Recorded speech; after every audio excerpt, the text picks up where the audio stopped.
better watch out. You better not cry. You better not pout. I'm telling you why. Santa Claus is coming to town. Oh, he's making a list and he's checking it twice. He's gonna find out who's naughty or nice. Santa Claus is coming to town. Oh, he sees you when you're sleeping. He knows when you're awake. He knows if you've been bad or good, so be good for goodness sake. Oh, you better watch out. You better not cry. You better not pout. I'm telling you why. Santa Claus, he is coming to town.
Very good morning, good afternoon to a lot of you, good evening to many. Welcome all of you to this fourth Lucky Dip brought to you by Mind Technologies Private Limited. This is the extended version of the Christmas season and a great opportunity for all of you to be a winner today. We'll have one winner though. And so we have a 40% off running on all our products right now. So in this Lucky Dip, how do you participate? It's very simple. You either purchase Zomeo or Zomeo Ultimate or any of our premium webinars, and you can automatically enter the lucky draw. One lucky winner takes home a Zomeo software worth $1,500. Today, we've got a wonderful session planned for you. We've got Jonathan Damonte, all the way from Canada, who's going to talk about the neurological disease using the Boenninghausen Repertory. Jonathan, a homeopath and a Bowen therapist, two modalities of alternative medicines since 1997. To talk more about him, founder, the Be Well Now Center for Chronic Pain and Disease. It is also a virtual clinic. Conducts Bowen therapy training online in addition to continuing with homeopathy practice online. And to give you more insight onto Jonathan, he has learned and practiced different approaches in homeopathy. Example, the Sankaran, the Maggio Lavori anthroposophical approach to the analysis of the cases, Shelton's method on the elements. According to his word, he says, I re-engage myself in the founder's work. It is with these masters that I have felt most comfortable. His focus lies at in-depth learning and teaching of the work of Hahnemann, Boenninghausen, Hearing, Lippi, Kent, and the newest translations of their literature. So my dear friends, stay tuned. Before we have the lucky draw, we've got a wonderful session by Jonathan. Over to you, Jonathan. Great. So welcome and thank you, Gordon, for the invitation and the lovely introduction. So I'm here to talk about using Boenninghausen's Repertory and therapeutic pocketbook. So this is for homeopathyzomeo, who I'm very pleased to get to know. So as Gordon mentioned, I'm a homeopath and the founder of the Be Well Now Center. And as part of my learning, my first years of practice doing homeopathy, my colleague, Dr. Manon Bolliger, introduced me to a therapy called Bowen therapy. And I moved location and some of the patients followed me. And they wanted Bowen therapy because it treats pain. It's a wonderful accompaniment to a homeopath's practice. And I will say that Bowen therapy really took over my practice because it's a tremendous treatment for chronic pain and misalignment. Very, very advantageous therapy. I became a teacher of that. And I'm hoping now to bring some of the skills I've learned teaching Bowen therapy to teaching homeopathy. And I'm working on a course called Homeopathy Simplified. And I put my email there so you can reach out if you have any questions. Great. So when I started, I was really in this forest of concepts, forest of trees, not knowing a path. And this lovely painting by Van Gogh is very depictive of my state. I did not know where to anchor my thinking at the time. Unfortunately, over the years, I've come to learn a little bit more about the founder's work. And I am presenting a course, Homeopathy Simplified, which is really the course I wish I would have had in the very beginning. And so today we're going to look at one of those cases, treating neurological disorders. And I titled it A Clearer Path to a Simillimum. So just about neurological disorders themselves, I think, the range of symptomology is enormous. The causations, psychological, tumors, neuromuscular causes, trauma-related, neurological head pain, migraine, developmental issues, autoimmune disorders, seizure disorders, vascular, that should be probably the same, and degenerative disorders. So we're going to focus on neuromuscular and trauma-related case today with symptomology of neuropathic pain and migraines. So just about what the World Health Organization discusses and treat in neurological disorders. It's interesting information. Explaining what are the foundations of the syndrome, diseases of the central and peripheral nervous system, brain, spinal cord, cranial nerves, peripheral nerves, nerve roots, autonomic nervous system, neuromuscular junctions, and muscles. The disorders include epilepsy, Alzheimer's, Parkinson's, MS, tumors, and we've mentioned those. There are bacterial and fungal causes. And of course, much of these symptoms are due to an autoimmune response. So the percentages of people suffering is enormous. We have hundreds of millions of people worldwide affected by neurological disorders. More than 6 million people die because of stroke each year. 80% of those deaths take place in low and middle income countries. More than 50 million have epilepsy worldwide. 47.5 million with dementia, and 7.7 million new cases every year of Alzheimer's. It is obviously the most common cause of dementia. And the prevalence of migraine is more than 10% worldwide. 10% of the world population suffers from migraines. It's enormous. So treating neurological disorders using Boenninghausen's Repertory and therapeutic pocketbook. So I want to just point out the difference between Boenninghausen's schema and Kent's schema. And first about what is a repertory? And it tries to achieve is the condensing of remedy data from the source of provings and clinical use to achieve a searchable database. The style of repertories are quite different, and the most striking example of this is between the Boenninghausen and Kent's repertory. So what Boenninghausen did in compiling the therapeutic pocketbook was to generalize the particular symptoms, whereas Kent, in his repertory, would only generalize the particular symptoms if a symptom was expressed in more than one location. Plus, Kent had a different concept of hierarchy of the symptoms, placing greater emphasis, of course, on the mental and emotional spheres. So it's quite a big difference in the philosophy, as what Boenninghausen simplified, Kent expanded. So just to talk about the layout of Boenninghausen's therapeutic pocketbook. So first of all, it's the index to homeopathy's first 125 remedies. Now think of those 125 remedies, many of them polycrests, many of them not. These are sets of information that were coming from the original sources of provings, the original sources of first clinical data. So we have a very pure source of information, a very reliable source of information on those first 125 remedies. And you compare now to the number of remedies and complete repertory, for example, you're talking many thousand remedies. So at what point does the repertory become too unwieldy to manage for a practicing homeopath?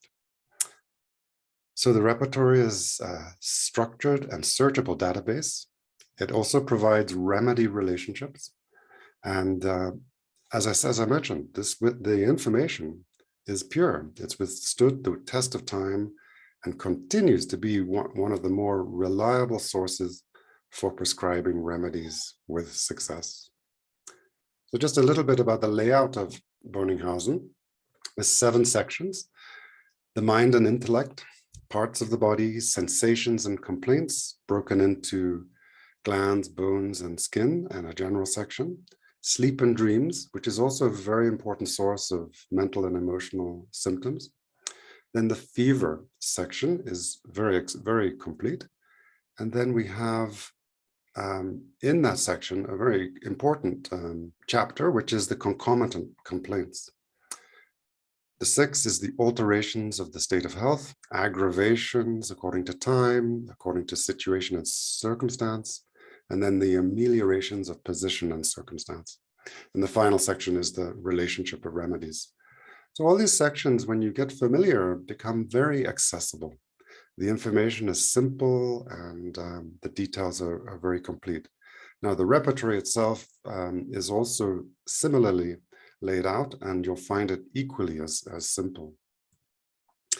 So the logic of Boenninghausen's therapeutic pocketbook was based on his concept of 4 essential components to provide a reliable symptom. So these 4 are: what is the complaint? Where is the complaint? How it's influenced or modified, and then any accompanying symptom becomes a concomitant. So we see the example of thirst with fever, chill with desire for open air. So really very general and simple. In some cases, you're going to find that this methodology will work extremely well when you simplify the general state of the particulars of the case. And here we see the famous locomo, the complaint, the location, the modality, and the concomitant. This should read, sensation should read complaint, and that way you would have locomo, co. It's a bit of an acronym, a tongue twister for me. Okay, so some of the wonderful historical figures of homeopathy really gave credit to Boenninghausen's work. Erastus Case wrote, "It may, however, give characteristics so plainly that the remedies requiring comparison shall be few." And then Stuart Close writes, "The experience of nearly a century has verified the truth of Boenninghausen's idea and enabled us in the use of his masterpiece, the therapeutic pocketbook, to overcome to a great extent the imperfections and limitations of our Materia Medica. So these are endorsements to Boenninghausen's concept of generalizing symptoms, characteristic symptoms towards a remedy.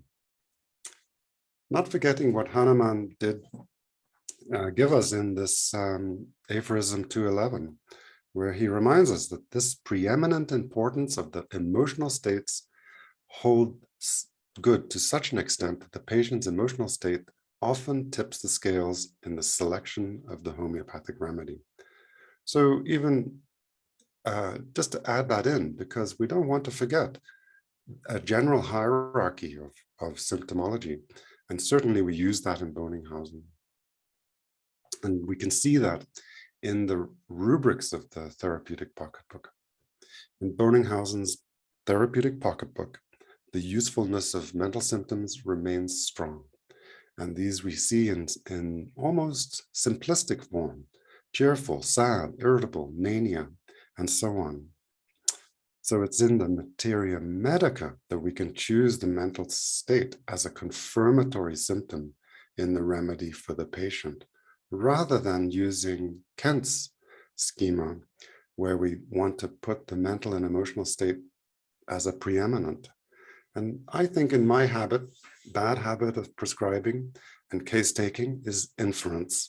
And one of the things that Boenninghausen's therapeutic pocketbook takes away from us is the habit of inferring or conjecture about the story mentally and emotionally of our patient. So there are 36 mental rubrics in the therapeutic pocketbook. It's a little expanded in the repertory, but you can see these are very simple states of mind: mildness, changeable mood, quick memory, poor memory, memory lost, indifference, haughtiness, and so on. So you can look them up yourselves. There are 17 additional rubrics under aggravations devoted to excitement, emotional.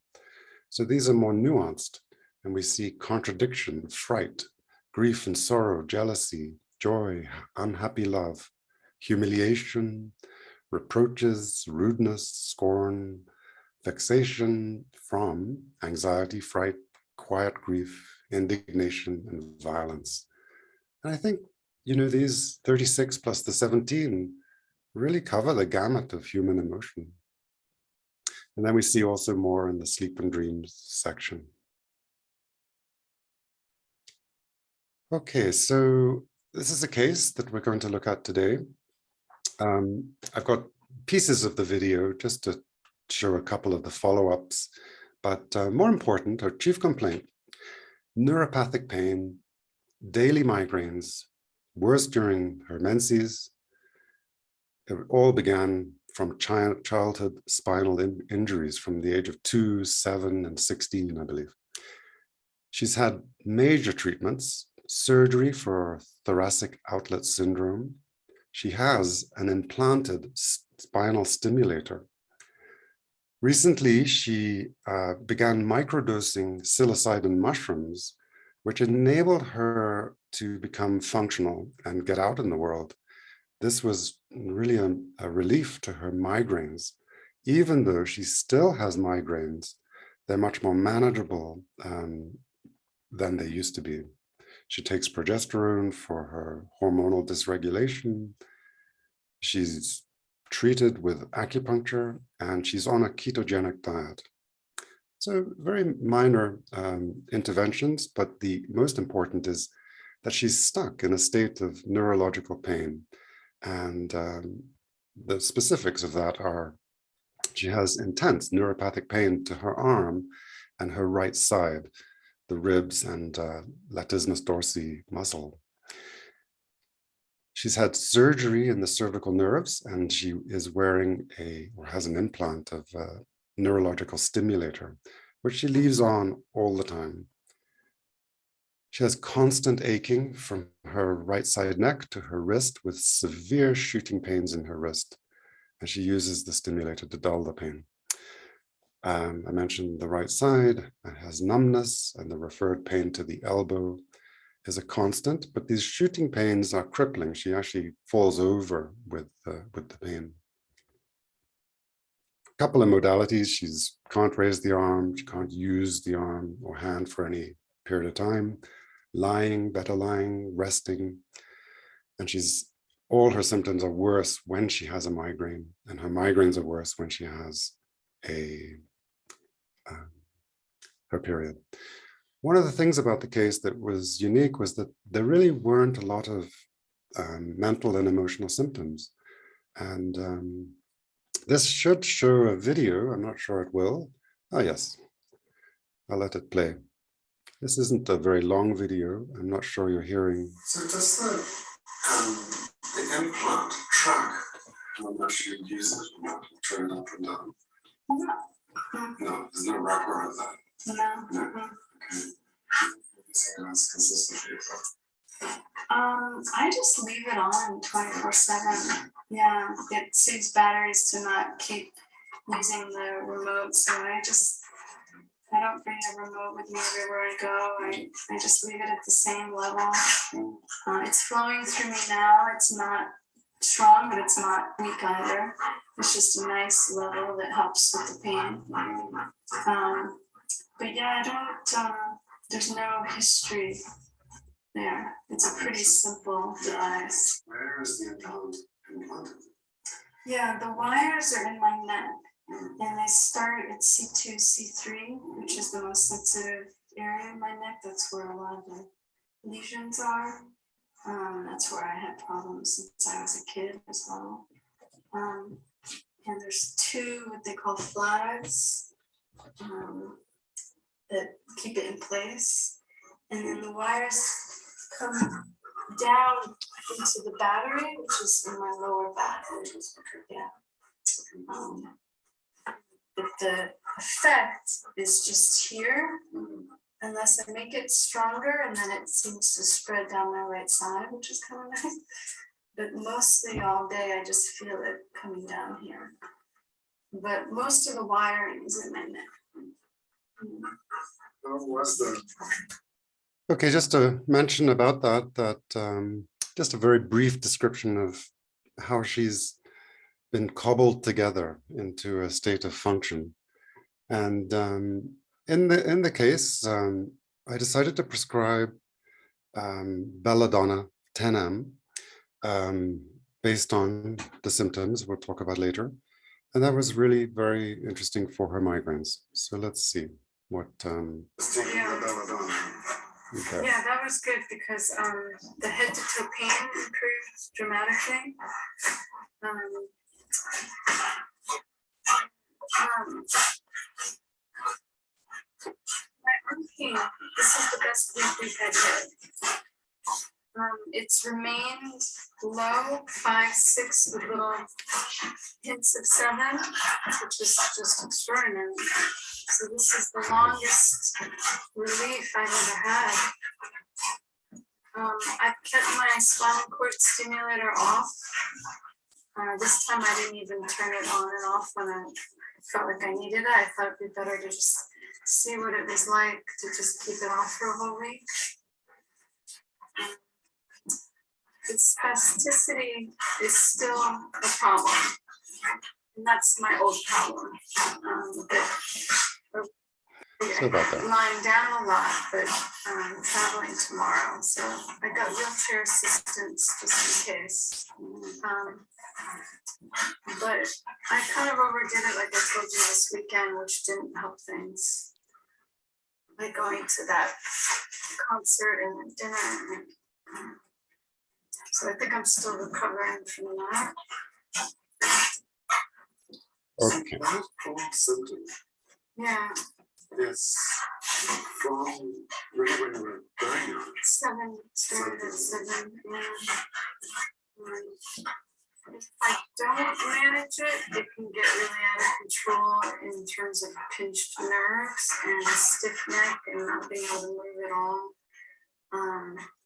But it's been a long time since it's gotten out of control because I've traveled before when I had it. And I just lie down on the airport floor when I have to. but I've been ambulatory for it 3 times in my life.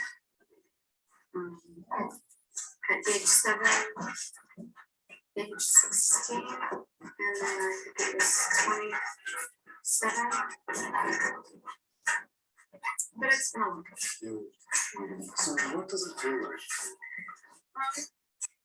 It starts with a nerve signal, and it starts usually here in my shoulder and my neck. And it's like, it's subtle at first. It's like the nerves, it's like they initiate a signal, and my small muscle groups start to spasm, and it starts small, and then it just slowly spreads, and the muscles around that aren't spasming atrophy. They get too soft, and then the muscles that are spasming turn into bone, like so hard. And it's usually on my left side, but occasionally it'll go to the right for a little bit. Yeah.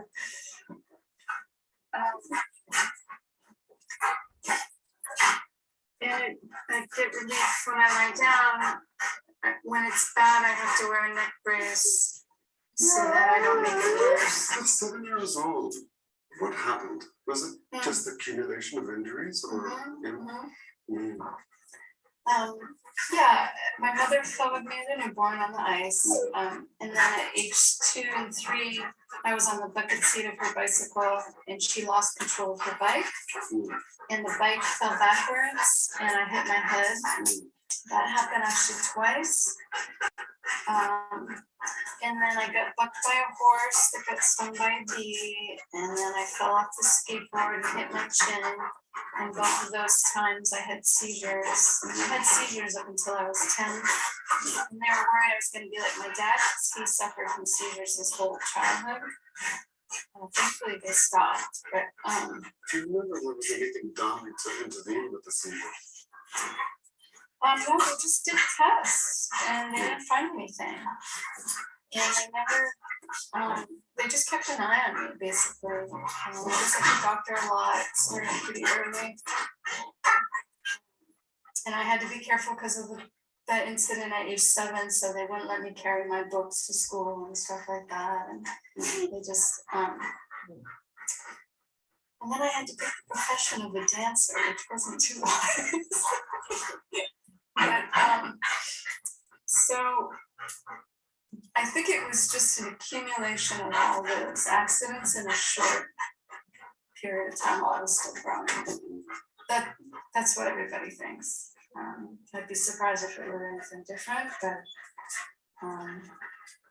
and because I'm so flexible, I would go back into alignment just sometimes from walking, because but I go out of alignment also very easily. So ages since I saw you. Yeah, it's been a month. And I had the longest stretch of good arm pain that I've ever had. I think it was a week to 10 days into my trip that it lasted, the low pain. And then I think I told you when that started going downhill, because I think we were trying to set up a session. Yeah. That was when your period was coming. Yeah, then the period came, and then I the period for 11 days, which wasn't good because that increased my pain for that long. Oh, but the good news is that the spasticity hasn't come back. It didn't come back for the whole trip. So that period was I think about a month of spasticity, and then it was still lingering before my trip, which I remember it made me nervous because traveling is tough with that because I need to lean back. But I had it a little bit on the flight over, but nothing super severe. And then didn't come back for the whole trip, which was great. I mean, I could feel it starting, and then I never did it, so that was great. Okay, well, so just to go over her symptoms a little bit, and then we'll look at the rubrics that I used. And again, apologies about the dog and the disturbance that might have caused. So she has a daily migraine of at least 7 out of 10. Worse during her period, where it's a 10 out of 10. Right-sidedness. Most of her symptoms are right-sided, but we saw there how the left-sided spasticity returned as a returning symptom. Worse warm weather, being too warm, worse movement, worse while waking, better to be alone when she's in pain, and worse menstruation. She also has a pulse of 70 beats per minute on average. And then looking for mental and emotional symptomology, I mean, I think she's really amazing at how well she manages the degree of pain and suffering that she experiences day to day. And, you know, I think where she is today, she wouldn't even be out of a house if it weren't for the microdosing for her migraines. So they've really become manageable as a result. But she still has them day to day, but she can thwart them with medication. And now she has a remedy to do so. So a really good situation. And you can see how things were improving quite a lot. So I want to give credit here to a system of analysis called polarity analysis. And this was actually the methodology I used. And it's an adaptation of the therapeutic pocketbook developed by Heine Fry.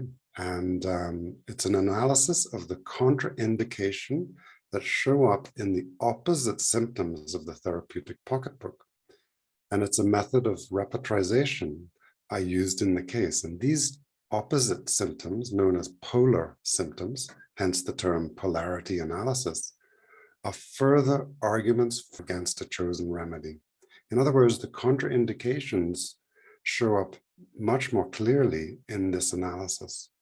But for the purpose of this presentation, I've shown the chosen rubrics using Boenninghausen Repertory instead, which is very adequate for this case. So these were the reliable symptoms, particulars that I took. I know very general symptoms. I chose from Boenninghausen's Repertory, neck and external throat, right side. In aggravation, I chose raising the affected part. In aggravation and amelioration, better for lying down. And then aggravation and amelioration, warm in open air. And then the concomitants of menstruation at the start of her cycle, where things are absolutely the worst, and a pulse that's quick. Very, very general. I didn't find an appropriate mental symptom. And we can see some very interesting remedies that come up. Bryonia, Natmur, Belladonna, Iodum, Pulsatilla, Lachesis, Lycopodium, Causticum, Ladum, and Nux vomica. Now, some of these were contraindicated in the polarity analysis, but really that's a small group of remedies to differentiate. And so she has been using Belladonna 10M once or twice a day to thwart the onset of a migraine. And she's now on 50M. Intercurrently, we tried Bryonia and another remedy, Secali Cornutum, which I think has put her into menopause, which is a positive for her. So we'll find out as we go along. But Belladonna, she's now on 50M and she takes it once or twice a day still. And, you know, that may seem a lot, but when you imagine that she's in the experience of constant neurological pain, 7 out of 10, 10 out of 10, why would you not use a remedy so frequently? So here's a little bit about Belladonna. And it's not necessarily one you might think of in the mental and emotional sphere, but essentially, when she's laid up, she's in a stupor. And that is something that I underscored here, stupor, ending in stupor, apoplectic condition. The headaches, of course, are very intense with belladonna, pulsation and searing, stabbing, etc., rush of blood. So very intense. The extremities also have a good symptomology. I think I took this from Alan's primer of Materia Medica, a very nice compendium. So ending, I just wanted to show a little bit about the difference of the layout of Boenninghausen's mind section compared to Kent. And you can see that even in Boenninghausen, he's expanded the mind section. And this is really what Kent did based on Boenninghausen, but even more detail in the repertory. So it's a different way of working when you make more generals. So that's it. I thank you so much, and I'll stop sharing and reach back to Gordon. All right, Jonathan, thank you so much. Thank you for this wonderful session. It was really very enlightening for all of us. And now we would like you to do the honors. We'll have the lucky dip. So Mehul, if you can just have the lucky dip screen. Jonathan, you may just announce the name. Thank you. Okay, great. Wow, what a screen.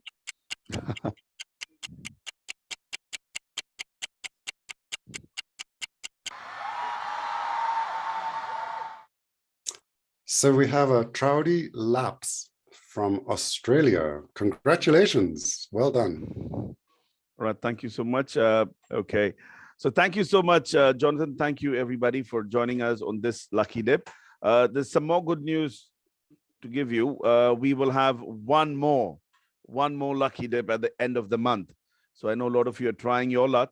So it's very simple. There's a 40% off on all our products. All you have to do is just buy either a Zomeo or a Zomeo Ultimate or any of our premium webinar courses. And there you go. You enter the Lucky Dip contest. You never know. You could be the next winner. Thank you, everybody. Thank you for your time and your patience. Jonathan, it was a wonderful session. Thank you ever so much. Thank you.